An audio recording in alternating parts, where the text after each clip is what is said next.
Good morning, my friend. I hope you're doing well. It is Dr. Lee Warren here on the Self-Brain Surgery Podcast, 31 August 2023. Shout out to my mom and dad. It's their anniversary today. Happy anniversary, Mom and Dad. I'm glad you're married. So I got here.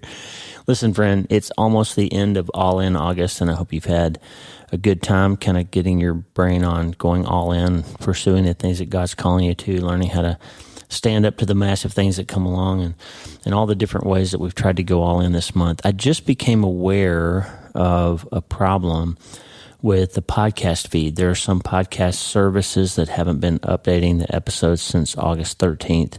Spotify is one of them. It looks like some users of Apple may not have seen a new episode in a couple of weeks either, and Substack is working on what the problem is. I'm not sure exactly what's going on, but there have been new episodes almost every day. If you hear this today and you realize you haven't seen a new episode in a while, go back to Substack, drleewarren.substack.com. They're all there. And so if your podcast provider is missing some episodes, you can find them all on Substack. So just check that out. We're working to identify and solve the problem. If you use Spotify, then please just use something else until they figure out what's going on. It's one thing that's a little bit frustrating about content creation and that sort of thing is you don't really have any control. Once I push publish, then there's a lot of third parties that have everything to do with whether you get to hear or read what I write. Just hang in there with me. Let me know if you're having an issue with your podcast provider. So the more information that I get about whatever that problem might be, then the better. Listen, we're going into September. Tomorrow is September 1st, 2023. We're going into the last part of this year. College football is coming. Shout out to our friend Vince Genatone, Val and Kristen Genatone. They moved here with us from Casper to help us set up this neurosurgery program. Al and Kristen have been instrumental in our success here and are our very best friends, and they're just incredible people. Their son, Vince, is a superstar athlete, was the football or the athlete of the year for the state of Nebraska, two-time Nebraska State wrestling champion in high school, and received a scholarship to play football at Montana, and he redshirted last year. So this year, this Saturday, will be his first time appearing in a college football game. So we're praying for Vince and all those kids across the country that are getting their start in whatever they're doing, and we're praying for Vince that he'll have an exceptional career, not just because of his athleticism. He's a superstar, freakish athlete, but he's also just a really good kid, a really solid young man who loves Jesus, and we're praying for you, Vince. So if you have a chance to find the University of Montana Grizzlies football game this Saturday on TV, check it out. Look for number 45, and old Vince Genatone will be out there playing football. He's a defensive linebacker and also on special teams, and just know that Vince is going to do some great things in college. I also have had two dogs up with me since 4 o'clock. The dogs have been sick. They haven't been sleeping well. They got into something out in the field, and we're convinced that they've received some sort of poison. They're both losing weight. The vets can't figure it out, but just don't have any energy. And so they're not doing great, but the side effect of that has been that they sleep all day and then they're not sleeping at night, so they're getting up early. And so you may hear a dog whimper or fuss or ask for a treat or something during this episode. And if you do, say hi to Harvey and Lewis. It'll be okay. Listen, last year in September, we did 30 good decisions. I encouraged you, and every day we talked about one decision that we could make for that day that would move the needle and make things better, and just have one day that something changed in your life. And I thought that was a good idea. And this month, I want to test out a theory. If we're really saying, if we really believe that you can't change your life until you change your mind, if you really believe that, and if we've talked over and over again about the neurochemistry and the neuroanatomy and the neuroscience and neurobiology and epigenetics and all the things that are true, that we know now that how we think affects how we live, that how we think changes the cellular environment in our brains, how we think influences the dopamine and serotonin and other neurotransmitter releases in our brains. How we think affects the hormones, how we think affects the way our DNA replicates, how we think affects our offspring's DNA and their baseline emotional states. How we think is everything about how we live, which is why Romans 12:2 has become my self-brain surgery theme verse, which is don't be conformed to how the world wants you to think. Don't be conformed to the world any longer, but rather be transformed by the renewing of your mind. And the second half of that verse is, then you will be able to test and approve what is God's good, pleasing, and perfect will for your lives. So check it out. One of our problems is we are conforming to the way the world wants us to think. We are accepting ideas from culture. We are mindlessly scrolling and allowing other people on social media to influence our thinking. We are buying into the common cultural assertion these days that the most important thing is to follow your heart or follow your desire or follow what makes you happy. And we're forgetting to notice the result of that. We're forgetting to do the test and approve part of Romans 12:2. Test and approve. We're just accepting. We're conforming. And I would suggest that if you really want to change your mind and you really want to change your life, you want to develop resilience against the massive thing, you want to develop the ability to absorb these blows that life's going to throw at you and still be able to step into that abundance that Jesus promised in John 10:10, where he says, the thief comes to steal and kill and destroy, but I've come that you might have life and have it abundantly. If you want to find out about that, then it's time to do some testing. We're going to reach for a radical mind shift to find some radical results in our lives. Then we're going to have to test and approve the stuff that actually works. So rather than just trying to make 30 good decisions this year, we're going to go a little bit deeper on the neuroscience side, a little bit deeper on the spiritual side. We're going to try to marry those two things together in a self-brain surgery context that will actually move the needle by testing and approving the things that actually work to help us become healthier and feel better and be happier. And before we can do that, before we can change our minds, before we can change our lives, we have to start today. Hey, are you ready to change your life? If the answer is yes, there's only one rule. You have to change your mind first. And my friend, there's a place where the neuroscience of how your mind works smashes together with faith and everything starts to make sense. That place is called self-brain surgery. You can learn it, and it will help you become healthier, feel better, and be happier. And the good news is, you can start today. Thanks, Lisa. Hey, so glad to have you listening today. I'm Dr. Lee Warren, and I live in Nebraska in the United States of America with my incredible wife, Lisa, my father-in-law, Tata, and the super pups, Harvey and Lewis. I'm a neurosurgeon and an author, and I'm here to help you harness neuroscience, the power of your brain, faith, the power of your spirit, and good old common sense to help you lead a healthier, better, happier life. Listen, friend, you can't change your life until you change your mind, and I'm here to help you learn the art of self-brain surgery to get it done. If you like the show, please subscribe so you never miss an episode, and tell your friends about it. If you tell 2 or 3 friends this podcast was helpful to you, imagine how much good we can all do around the world together. I'm Dr. Lee Warren, and I'm here to help you change your mind so you can change your life. Let's get after it. Thanks, Lisa. Hey, I'm laughing because Lewis is over there asleep on his bed, and you can probably hear him snoring like an old man. It's hilarious. So this episode is probably going to feature some dog noise. I'm just going to have to deal with it because they're asleep on their beds finally. Lisa's still asleep. Finally, she had a rough night, and we got some phone calls, and just a rough night, so she's getting a little bit of sleep. Tata's doing his thing, and we're going to babysit the dogs, okay? So if you want this episode, you're going to have some dog noise, so we're going to get after it. Listen, you may not realize it, but your thinking, especially if you're in the younger generations, probably 60 and under, your thinking has been highly influenced by a psychiatrist named Sigmund Freud. In Western culture, there's people in 122 countries last week listened to this podcast. So the ones of you who are in the West, especially, have been influenced, whether you know it or not, by Sigmund Freud's thinking. Before Freud came along,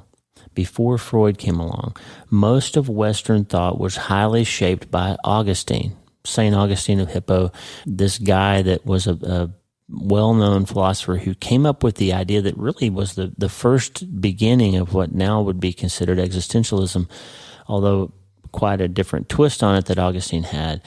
The idea was Augustine believed that the basic problem of the human society, the human condition, is that our desires are disordered. Our loves, the things that we love, are disordered. In his view, humans are created by God, who is love, and we're created for love. So we're lovers first and thinkers second, and primarily we live out of desire, not out of a rational thought. And if you think about that for a second, you'll probably see that it rings true in your life. Like you constantly have I want, I need, I feel kinds of things that pop into your head and your heart, and we make decisions and we move about our lives moving towards the things that we desire before we even think about them sometimes. It's just how it is. So Augustine was the first one to articulate that. In his view, the problem isn't that we don't love things. It's that we love the wrong stuff, or we get the things that we love in the wrong order. It's not wrong to love your spouse, but it's wrong to love your spouse more than you love God.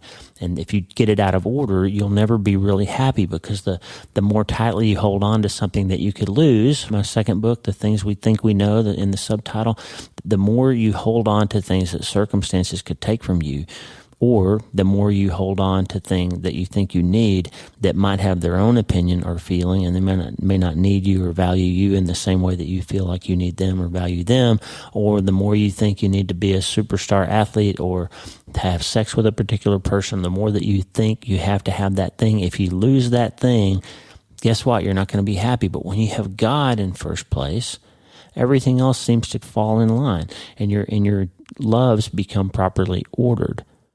That was Augustine. Kind of felt that way. Yeah, and started thinking about this, frankly, to tell you about this episode when I saw Randy Alcorn posted day before yesterday on Instagram, actually yesterday.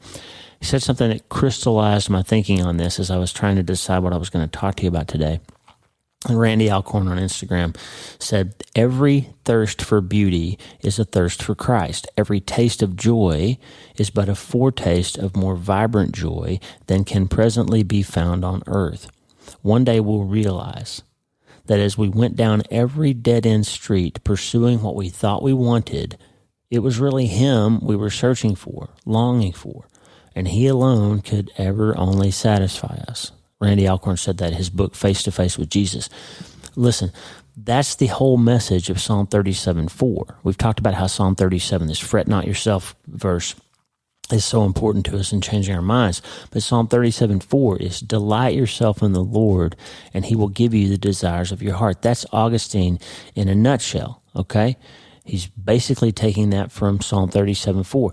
If you line your heart up, you line your desires up with what God wants for you, you'll never lack in this life. And no matter what happens and your circumstances come along, your son dies or something terrible occurs, your husband gets glioblastoma, then you still will have a framework for a solid life that can still be hopeful and meaningful and purpose-filled, even if you lose those things that you thought you knew, even if your circumstances don't seem pleasant. This is how, as Viktor Frankl said, you turn suffering into not suffering when you give it meaning and purpose. This is how humans can have the same mind that can invent a gas chamber and yet also can walk into those gas chambers with the Shema Yisrael or the Lord's Prayer on their lips. They have suffering transformed by meaning and purpose. That's Augustine, and it's what Psalm 37 for. You give your delights to the Lord, and He'll give you everything else in the proper context that won't corrode and fade and change and decay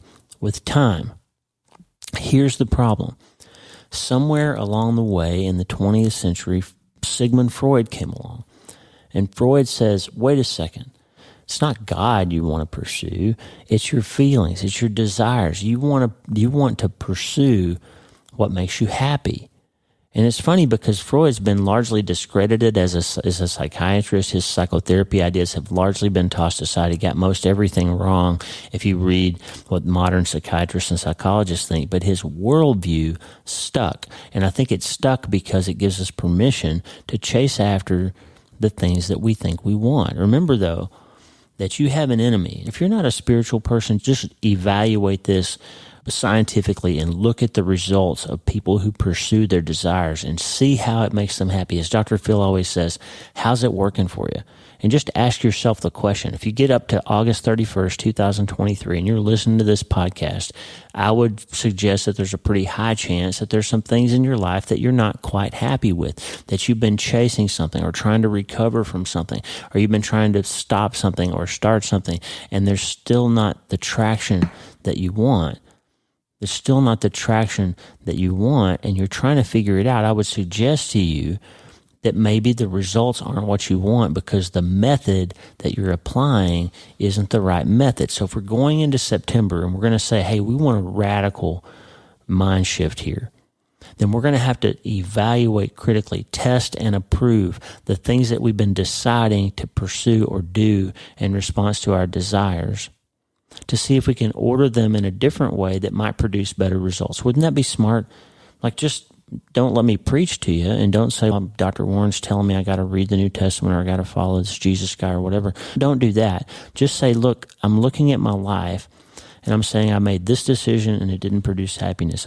I feel frustrated at the end of the day, and I can't get my mind to stop wondering, and I decide I need to have a glass of wine to turn that off, and I end up having 2 or 3 instead of 1, and then the next day I have a headache and I don't feel well and I didn't sleep well and I'm cloudy when I get up and I don't engage with my work the same way that I should, and I don't perform as well as I ought to, but I still have the same problems, and then the next night I'm frustrated about those problems still being there, so I do it all over again. I'm just saying, look at your life. Look at the way that you've treated the symptoms that you have of whatever it is that goes on in your own mind, because all of us have this running conversation with ourselves. Look at the fruit of your labor, and if it's not working well, then let's just go into September and let's take it apart. Let's be good scientists. And remember, the scientific method is not big capital S science that tells you that the settled science of vaccinations is there and climate change is settled and all these things are settled. It's not. No science is ever settled, by the way. Think about 200 years ago, the very smartest scientists in the world thought that some things were settled and they weren't. The earth was not in fact flat, and the sun was not in fact the earth was not in fact the center of the solar system and all that. So smart people can be wrong about scientific things, and that's why the scientific method, the small s science, real science, says never get too comfortable in your own skin when you think of something. Keep testing it. So come up with a theory, with a hypothesis, test that hypothesis, and if it doesn't prove out to be true, then revise the hypothesis. Our problem is we've been listening to Freud too long, and Freud says whatever you want is the right thing for you. You go chase it, you go have it, you go sleep with it, you go drink it, you go eat it, you go steal for it, you go do whatever, because your feelings, buddy, are facts, and your feelings are what you ought to be pursuing. And it turns out that doesn't work very well. Before Freud, Augustine said human flourishing is about saying yes to the right desires, ordering your desires and your loves properly. The higher desires for love, say no to the lower things, the baser things, the more appetite-driven types of things. By the way, there's a great book called Live No Lies from John Mark Comer that talks about this very well, heavily influenced by his thinking on this. But after Freud came up with these ideas that we now use, and we don't even think about them, where people say, hey, the heart wants what it wants. Follow your heart. You just, whatever you feel is right. Everything happens for a reason. Just do it. Live your truth. Be true to yourself. That's all Freud. You may not realize it, but that didn't come because God's calling you to believe that stuff. That came because Freud came along and enabled people to think that they were good by following what they felt. That should land on you pretty hard, because before Freud, good was defined as being good, doing good, pursuing good. Now, good is defined as following whatever you want, whatever you think will make you happy. That's what Freud said, and that's what people think. Freud says the reason you're not happy is because other people are telling you that you can't do things, and you ought to do whatever you feel like. That's what Freud did, okay?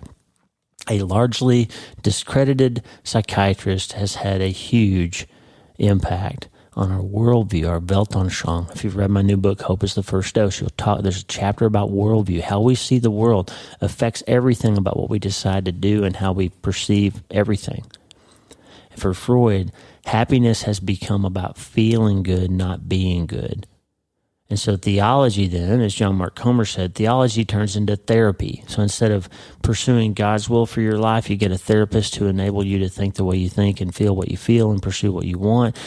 Biblical interest in righteousness is replaced by a search for happiness, and happiness being defined as whatever makes you feel good instead of being defined as how the Bible defines it. Holiness has been replaced by wholeness. Truth has been replaced by feeling. Ethics have been replaced by feeling good about yourself.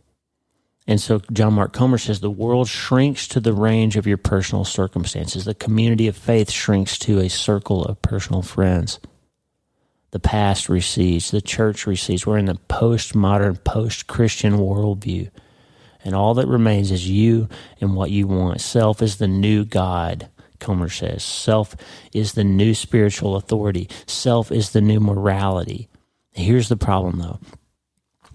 This puts a crushing weight on yourself that was never meant to bear, because the Bible says, I can do all things through Christ who gives me strength. That I am not strong enough to hold up to these problems that life throws at me. And when a massive thing occurs, friend, I will tell you that you're pursuing whatever makes you feel good will not make you feel good and will not help you survive the massive thing. It will not help you have the juice to get back up after your son is stabbed to death. It will not help you after she cheats or he leaves or the tumor comes back. Pursuing happiness won't do it. It will not. You got to have something deeper than that. You got to have something deeper. Here's some things that Augustine gave us this idea, this early idea of existentialism, and he realized that idolatry, if you define idolatry as putting something in the place of God or bigger than God or more important than God, or that you're willing to pursue more vigorously than you pursue God, Augustine said it's clear that type of idolatry is more caught than taught. It's more environmental than instinctual. We're taught that by our society, by our parents, by our worldview. We're taught that feelings are facts. And if you don't believe me, look at school. Look at what's happening in our public schools. Our kids are taught, oh, you feel like you're a different gender than you were born with? That's okay. You can be whatever you want. Just don't tell your parents. You don't have to tell your parents. This is happening in our school systems, friend, where children are being taught to pursue feelings over facts. Children are being taught to pursue their personal desires over any sort of spiritual guidance. So idolatry then is being trained up. We're being trained up to pursue bigger than God as our own feelings being bigger than God. People's idolatries, that James Smith said in the book On the Road with St. Augustine, people's idolatries often reflect their environments. We practice our way into idolatry. So here's the point of this episode today.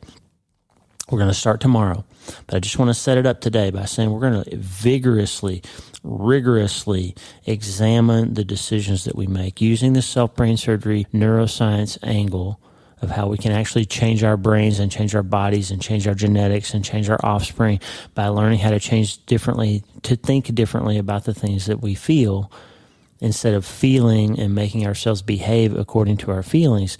Here's what we're going to do.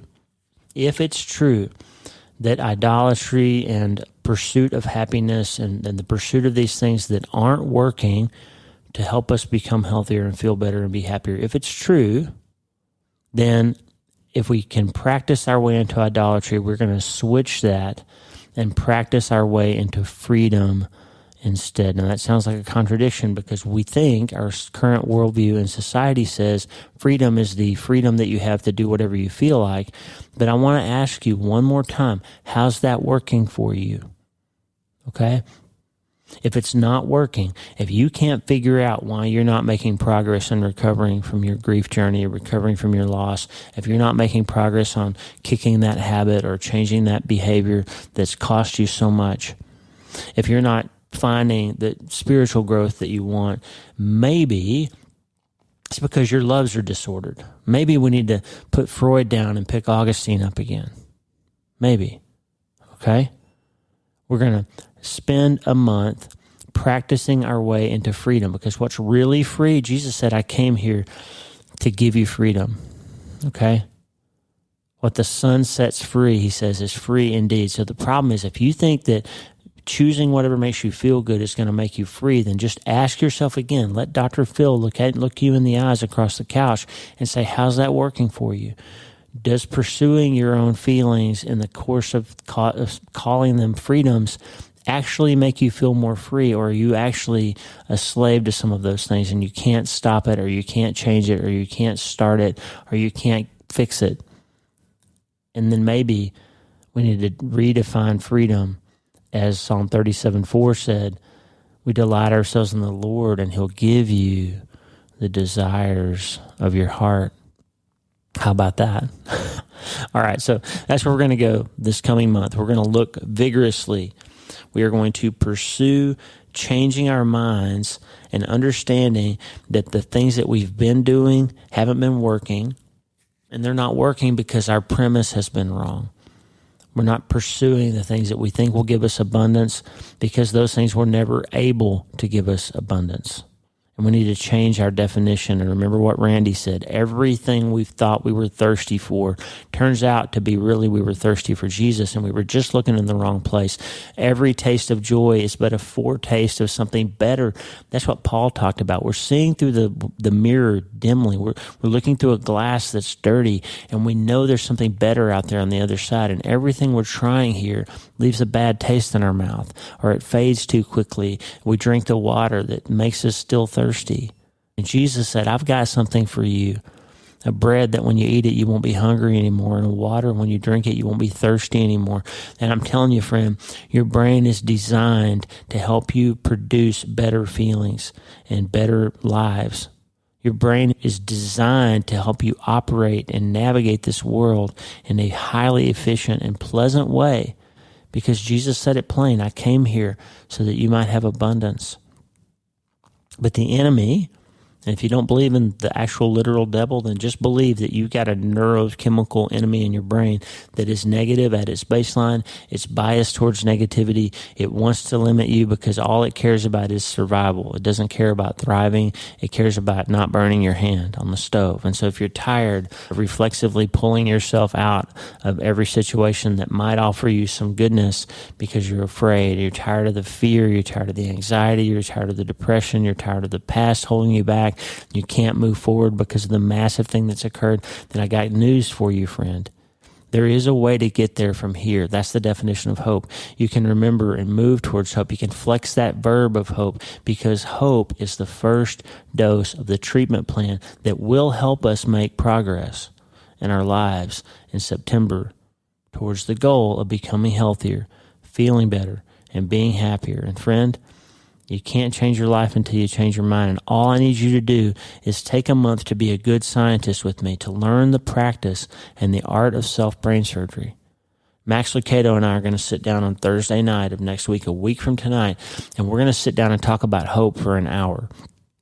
Incredible conversation with my favorite pastor and hopefully his favorite neurosurgeon, and we're going to give you some tools that you can use to do this. So we're going to have 7 days ahead of that to start thinking critically about the decisions that we make in September, and can we make them in a way that will produce the changes that we want? Can we train ourselves out of this sort of living for whatever makes us feel good, and instead live for what really makes us free?